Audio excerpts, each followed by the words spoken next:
Hi Aquarius, welcome to your May reading. So May is really focusing on the nurturing part of you. When the sun is in Taurus, there will be a theme in your fourth house. And when the sun is in Gemini, there will be a theme in your fifth house. And you're also going to have Mercury retrograde in your fifth house. So there's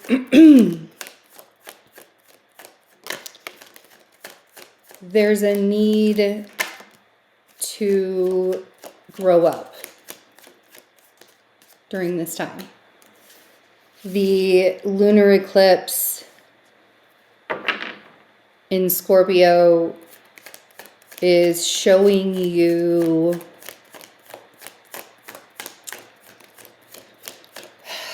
how you're growing for your success and where you're going for your success. And everybody around you, or the career that you're in right now, or the situation that you're in right now, how restrictive it is. And there's so many opportunities coming towards you. And so many breadcrumbs, that's what I like to call them, like the little signs from the universe that we get when we know, like, oh wow, I need to go this direction, oh wow, I need to go this direction, kind of thing, right?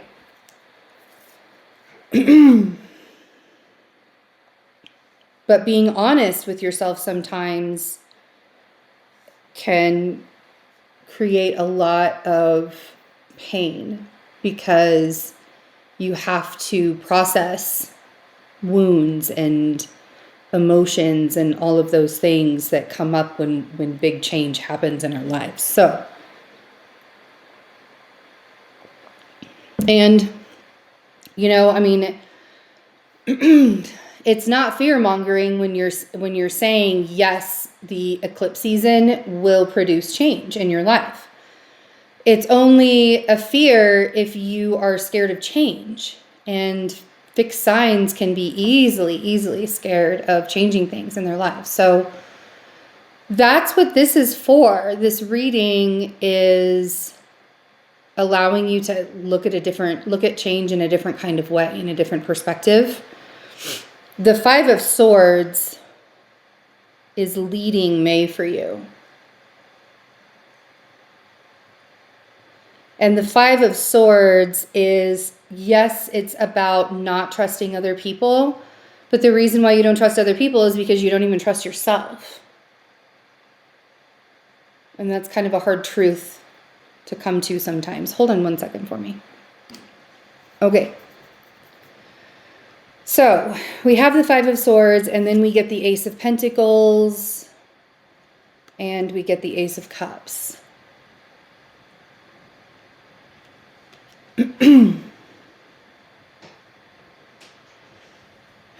When you don't trust yourself, the Five of Swords can be very self-deprecating.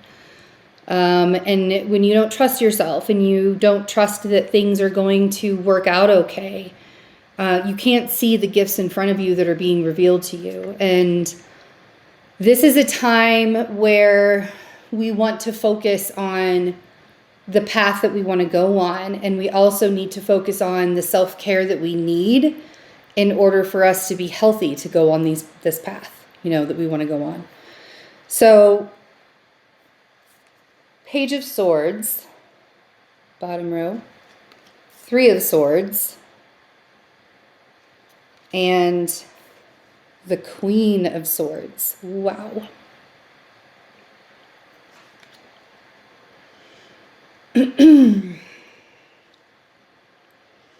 Honesty is really painful sometimes when we are being honest with ourselves, and then having to also be honest with other people. I feel like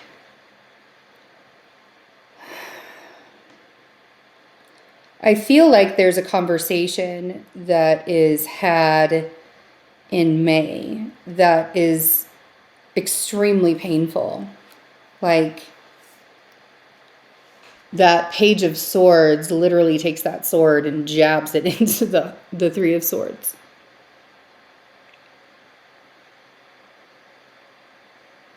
But the conversation needs to be had, because you coming into the conversation not believing that you deserve literally your birthright of abundance and happiness and love and acceptance and joy and all of those things that the Ace of Pentacles and the Ace of Cups represent.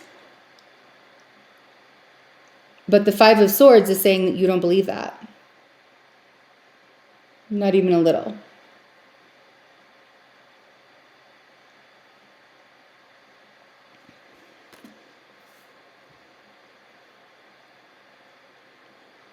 And it's like,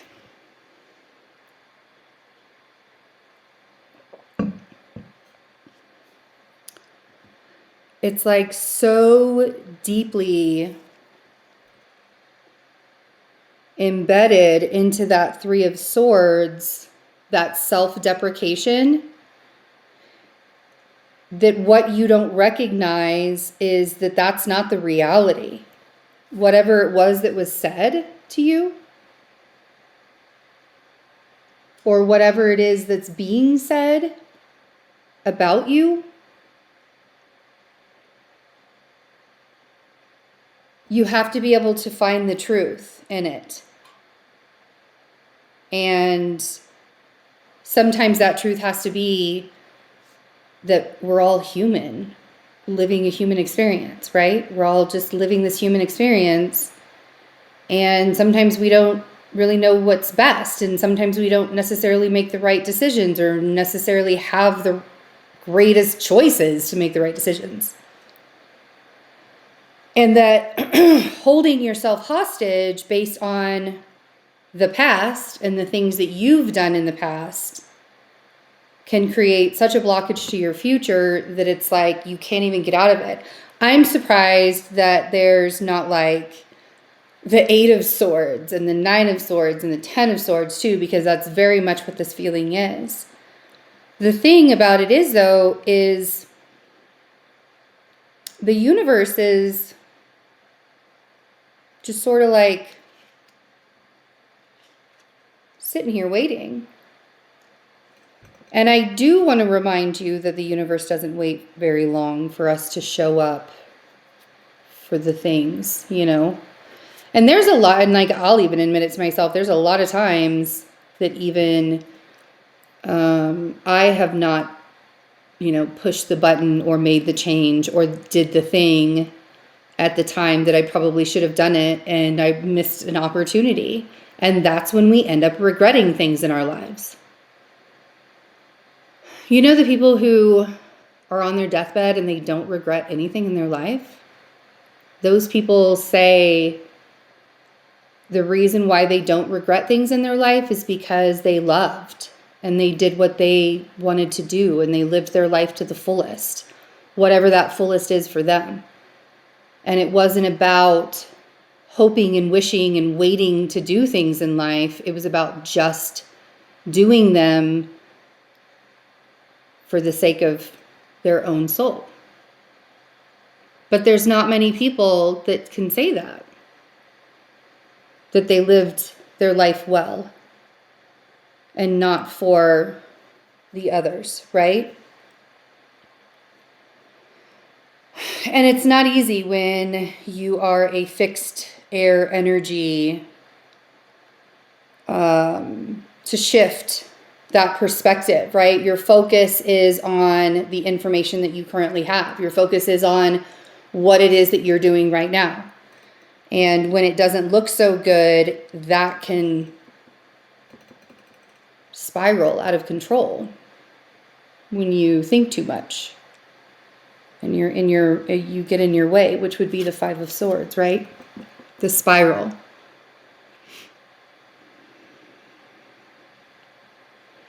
Now, the aces are gifts from the universe. The Ace of Pentacles is some kind of tangible, monetary, some kind of, you know, it could be, oh gosh, what's the word that I'm thinking of? Trying to think of inheritance. Or it could be a raise from work, or it could be, just whatever, donation, whatever it is, right? Or it could be a new house, new location, new environment, whatever is tangible. And then we have the Ace of Cups. And this is the gift of love. And the gift of love often comes when you have given yourself that gift of love as well. So I always see the Ace of Cups as the self-care card, because we want to fill up our cup so much that it's overpouring and we can give the overpouring to people. Not the other way around. And that's what you're blocking. Those are the gifts that you're blocking for yourself. You're blocking the level up. We all go through them. So and a lot of this is going to be because of that Mercury retrograde in Gemini, because it will be confusing and it will be kind of chaotic and unnecessary for a lot of things that are going on. Mercury begins retrograde on May 10th and retrogrades until June 3rd. So I will talk about that a little bit more in the extended. We're also going to talk about the eclipse more for you guys, Jupiter and Aries, and we will clarify your cards and see how we can heal the words, the bitterness, the things that were said, because your energy sitting here shows me that it's almost as if you're like, I'm just going to show that I'm fine and that nothing can shake me from this. So that's that has to be the way that it is. And I understand that. But at the same time, I want you to feel this. I want you to feel the depth of it so that you never have to feel it again. Or the next time you do feel it, it's on a lower range of emotion. So I'll see you guys in the extended. I love you so much. Thanks for hanging out with me. Bye.